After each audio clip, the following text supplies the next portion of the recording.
Hello, everyone, and welcome. Today, we are going to talk about one of the most devastating aviation disasters in history, the fall of one of the most legendary and iconic airlines ever built, the Concorde.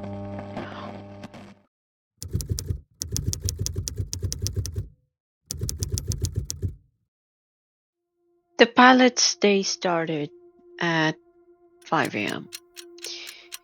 His alarm softly rang in quiet of their home. They rose slowly, feeling a calm focus as dawn broke.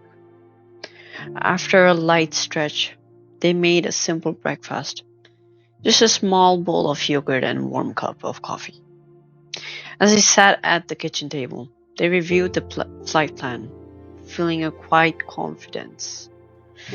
Captain Marcel Dupont, a veteran pilot with over 15 years of experience flying the Concorde, felt a steady focus as he got dressed. Once prepared, he took a deep breath, gathered his things, and drove toward the airport, calm and determined for the day ahead.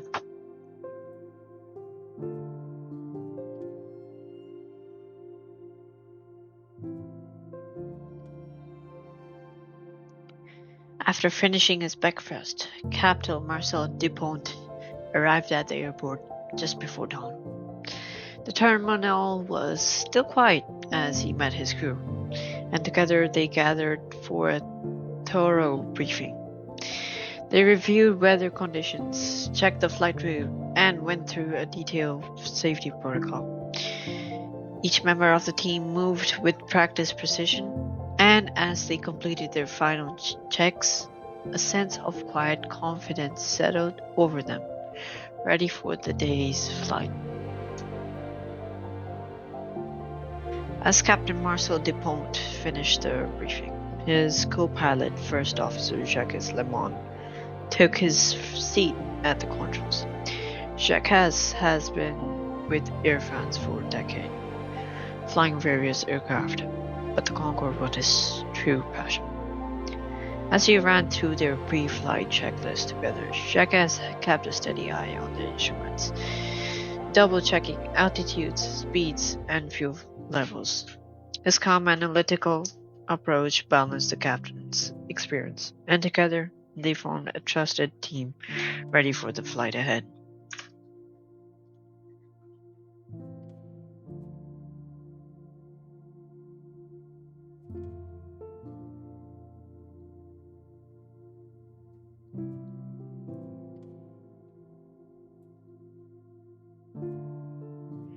Early on the morning of July 25th, 2000, ground crews at Charles de Gaulle prepared Air France Flight 4590 for departure. Technicians carried out routine inspections while baggage handlers loaded luggage and fuel carriers, completing refueling operations. Inside the cockpit, the flight crew reviewed weather information, departure procedures, and aircraft system as passengers began boarding the Concorde for the flight to New York.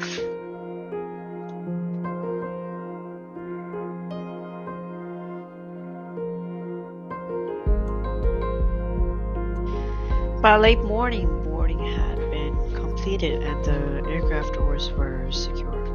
Inside the cockpit, the crew performed their final pre-flight checks and received clearance from air traffic control.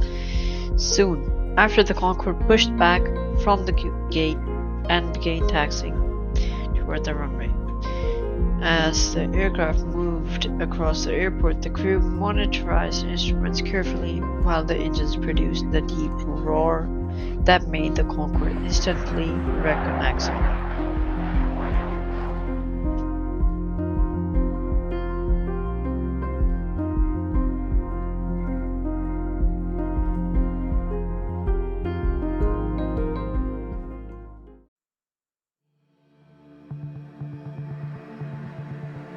Approximately 4:42 p.m. local time, Air France Flight 459 received takeoff clearance.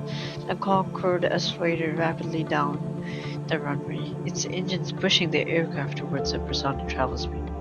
But during takeoff roll, the aircraft struck a stripe of metal that had fallen onto the runway from another plane. 1 month earlier, one of the Concorde's tire burst, sending fragments into the other side of the wing.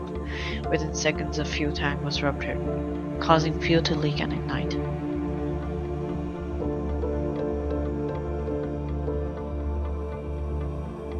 The crew immediately recognized that something was wrong. Flames could be seen trailing behind the left side of the aircraft, as warning alarms activated inside the cockpit. Despite the rapidly developing emergency, the pilot continued the climb, attempting to stabilize the Concorde and follow emergency procedures. Air traffic controllers reported the fire to the crew while the aircraft struggled to gain altitude. With engine power failing and the aircraft becoming increasingly difficult to control, the pilots attempted to divert toward nearby Le Bourget Airport, but only moments later, the Concorde lost lift and crashed into a hotel in the town of Gonesse, just outside Paris.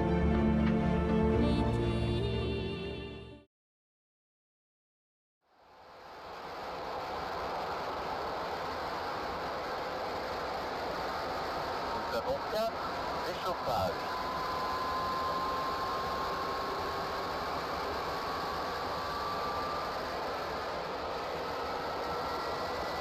Dans le à carreau.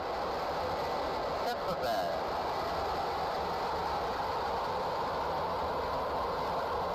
J-1.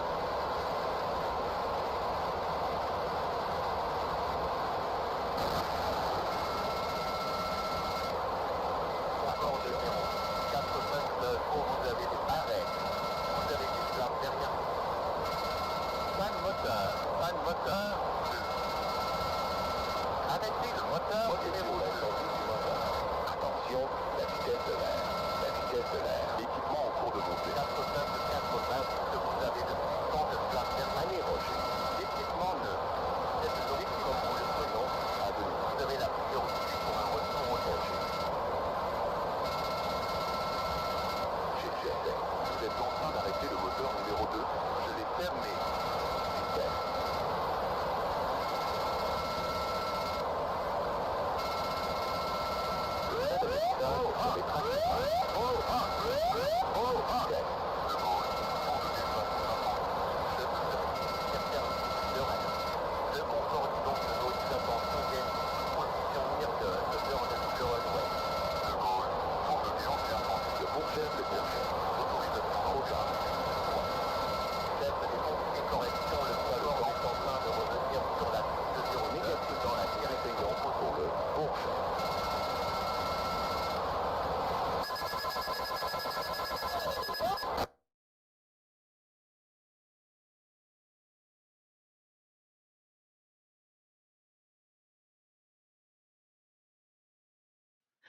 As the Concorde crashed into a hotel in the town of Gonesse, the disaster became one of the deadliest moments in aircraft history.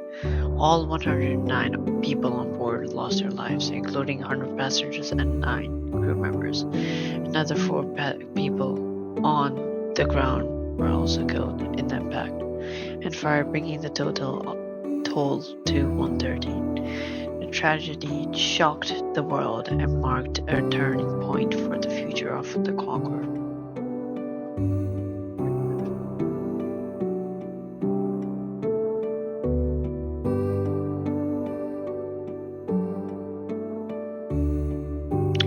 Within hours of the crash, investigators from France Aviation Accident Investigation Agency arrived at the scene in Gonesse. The area around the hotel was covered in wreckage, burned debris, and scattered aircraft parts. Emergency crews worked through smoke and fire while investigators began documenting every piece of evidence they could find.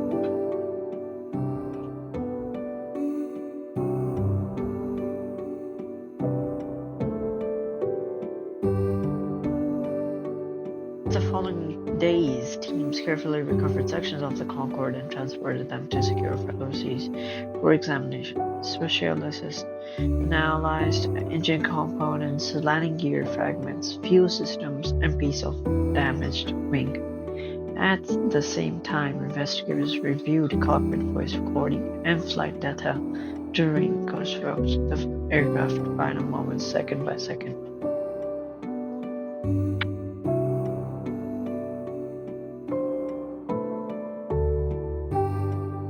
One of the biggest questions was how such an advanced aircraft could fail so quickly after takeoff. Early theories included engine failure, fuel system malfunction, or even maintenance problems. But investigators soon discovered something unusual on the runway itself: a thin strip of titanium metal that did not belong to the Concorde. The metal had fallen from a Continental Airlines DC-10 that had taken off shortly before Flight 4590. Investigators determined that during the Concorde's takeoff roll, one of its tires struck the metal strip at high speed. The tire exploded violently, sending large fragments into the other side of the wing with tremendous force. Although the fuel tank itself was not pierced directly by the metal strip, investigators found that the impact shock caused the tank to rupture internally. Fuel began leaking almost instantly and within seconds ignited near the engines, creating the massive fire seen by witnesses on the ground.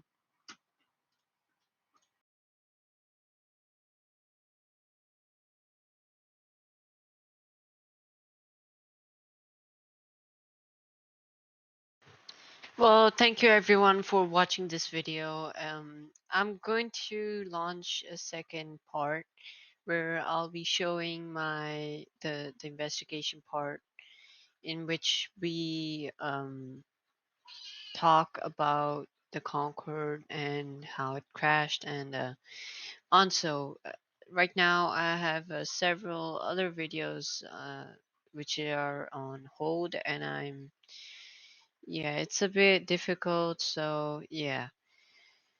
So make sure to like this video. It was really hard to get these pictures and days and days of editing and yeah.